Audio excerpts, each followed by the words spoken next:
안녕하세요. 제니에듀의 제니입니다.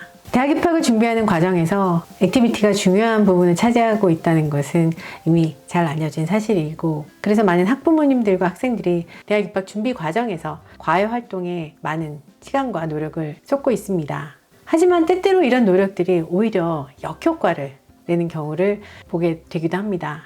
오늘은 대학 입시를 준비하면서 학생들과 부모님들이 자주 하게 되는 과외 활동에 관한 실수들에 대해서 이야기해 보려고 합니다. 이런 실수들은 종종 크게 느껴지지 않을 수 있지만 대학 지원서에서 학생들이 자신의 열정과 재능을 효과적으로 보여줄 수 있는 기회를 놓치는 원인이 될 수도 있습니다. 오늘은 그 중에서 특히 주의해야 할 5가지 큰 실수를 짚어보겠습니다.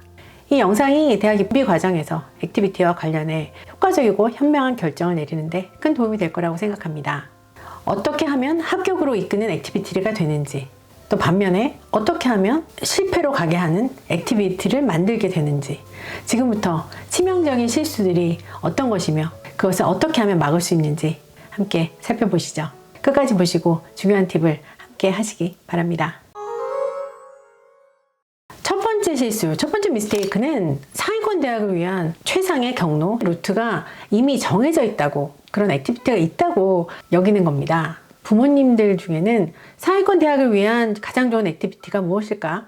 또는 우리 아이는 어떤 과외 활동을 하면 될까? 라고 학생과 상관없이 그런 질문을 갖고 계시는 분들이 있을 수 있습니다. 이런 질문은 액티비티 측면에서 이미 정해져 있는 최상위 트랙이 있다고 가정을 한 상태에서 하게 되는 질문이라고 해석될 수 있죠. 그런 액티비티를 해서 입학사정관에게 좋은 인상을 주겠다라는 그런 의도가 이미 들어가 있는 거니까요.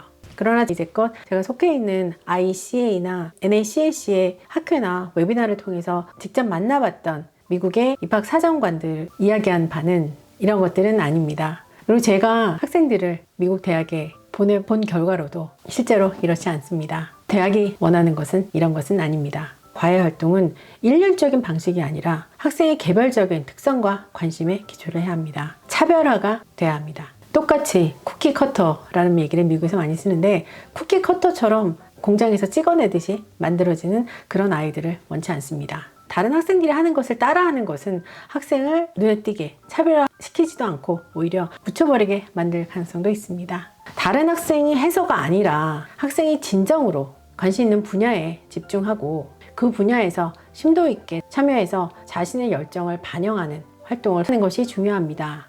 이는 대학 지원서에 학생이 누구이고 또 어떤 가치를 가졌는지를 잘 나타낼 수 있는 방법이 될 수 있습니다.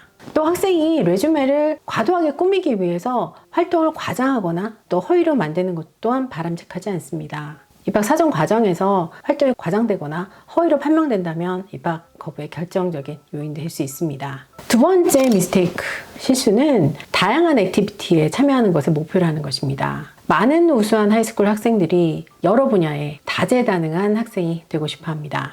좋은 학교에 가고자 하는 학생들은 야망이 크죠. 여러 활동에 참여해서 학교 선생님들, 그리고 나아가서는 입학 사정관에게 좋은 인상을 주려고 하는 경향을 보입니다. 그래서 다양한 기회를 더욱더 찾게 되죠. 하지만 실제로는 여러 액티비티에 참여하다 보면은 각종 미팅, 연습, 리허설로 바쁜 일정에 쫓기게 되고 결국에는 어느 것에 집중할 시간이 모자라게 돼서 진정으로 학생의 열정이나 창의성을 발휘할 기회가 모자라게 되죠. 대학 입학 사정관들은 이러한 학생들에게서 눈에 띄는 개성이나 창의성이 부족하고 자기만의 독특한 능력이나 기술을 개발하지 않은 지원자로 볼 수도 있습니다. 학생이 의도한 바는 전혀 다르게 연관성이 없는 여러 가지 액티비티를 하게 돼서 한 분야에 많은 도전을 꾸준하게 경험하지 않았고 눈에 띄게 성취하지 못했다는 인상을 줄 수 있습니다. 사실 진정한 재능과 기술은 오랜 시간을 걸쳐서 개발해야 되죠. 한 무릎 파내야 되는 것처럼. 대학이 그것을 알기 때문에 오랜 시간 꾸준하게 해온 액티비티를 가치 있게 보고 있습니다. 그렇다고 꼭 한 가지 액티비티만을 몇 년간 해야 되는 건 아닙니다. 연관성 있는 액티비티면 되겠죠. 진정으로 관심 있는 분야에서 꾸준하게 헌신해서 깊이 있게 해가는 것을 말합니다. 세 번째는 열정 찾기를 만을 기다리는 것입니다. 저도 그런 얘기들 학생들에게 그리고 학부모님께 많이 하고 이 영상에서도 말씀드렸는데, 어떤 액티비티를 하면 되냐는 질문에 학생이 열정을 가진 분야에서 열정을 따르라 라는 조언을 합니다. 하지만 실제로 그 말이 학생들과 학부모님께는 어렵게 느껴질 수도 있고, 또 그 말을 맹목적으로 따르는 것은 여러 가지 문제를 일으킬 수 있습니다.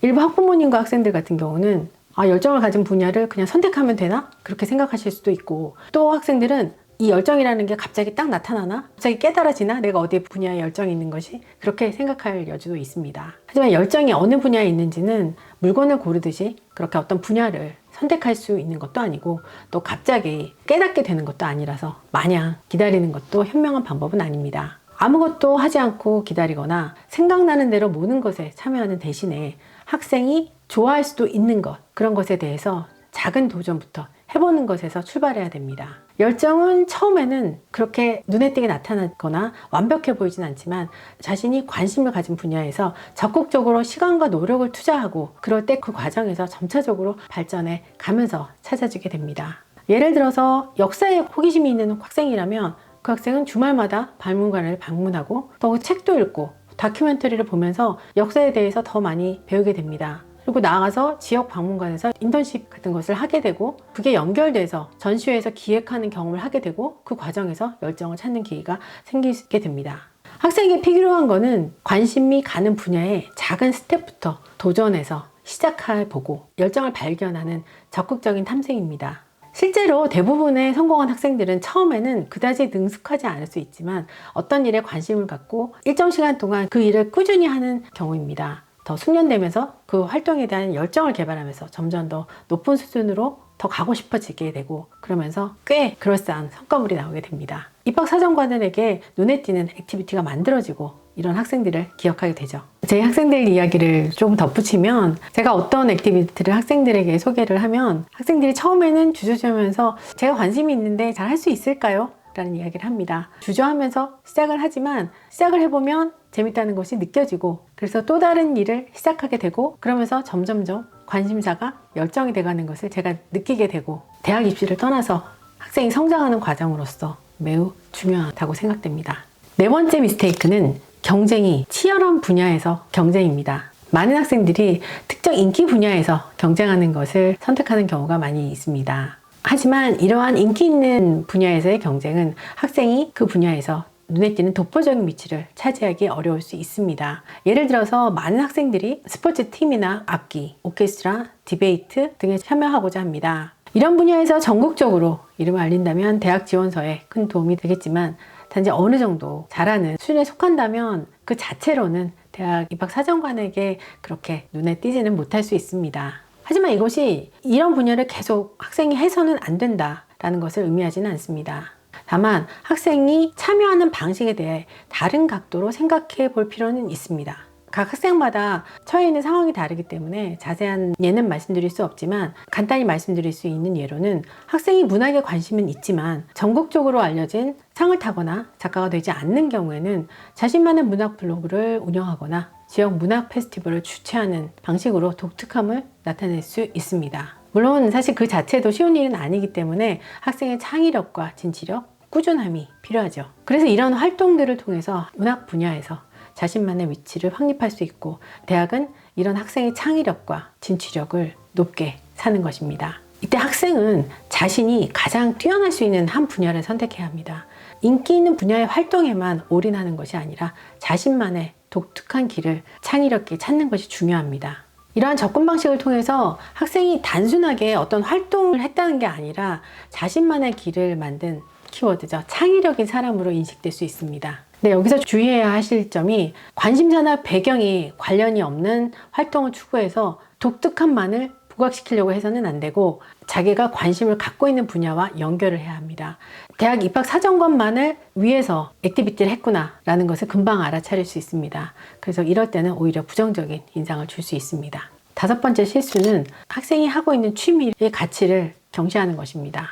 취미를 단지 취미로만 생각하고 무시해버리는 거죠.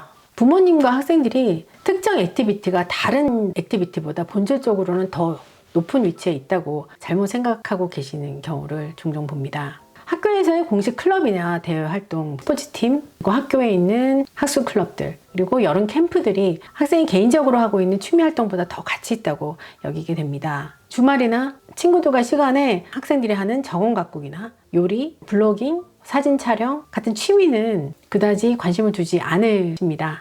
이런 활동들은 그냥 취미다라고 치부하시는데요. 그것은 큰 실수가 될 수 있습니다. 학생이 많은 시간을 들여서 특정 액티비티에 대한 열정을 키워왔다면 다른 액티비티를 찾기보다는 많은 시간을 들여서 하는 액티비티로 대학 입학에 활용할 수 있습니다. 예를 들어서 학생이 주말마다 정원 가꾸기에 몰입하고 있다면 이를 지역사회의 그린 프로젝트로 발전시킬 수 있습니다. 취미라고 여겨졌던 액티비티를 통해서 자신만의 독특함을 나타내고 더 큰 프로젝트로 발전시키는 기반을 마련할 수 있습니다. 이런 독특한 이니시에이션은 학생의 창의력과 리더십을 입학 사정관에게 강하게 어필할 수 있는 방법이 될 수 있습니다. 오늘은 대학 입학 준비 과정에서 액티비티와 연관해서 흔히 저지를 수 있는 실수를 살펴봤습니다. 중요한 것은 대학에 좋은 인상을 주기 위한 활동에 참여하는 것이 아니라 학생이 진심으로 관심을 가지고 참여할 수 있는 활동을 찾아내어 그 과정에서 성장하고 배워가는 것을 대학은 찾고 있다는 것입니다. 앞으로도 항상 대학 입시의 최신 정보와 팁으로 만나 뵙겠습니다. 항상 건강하시고요. 감사합니다.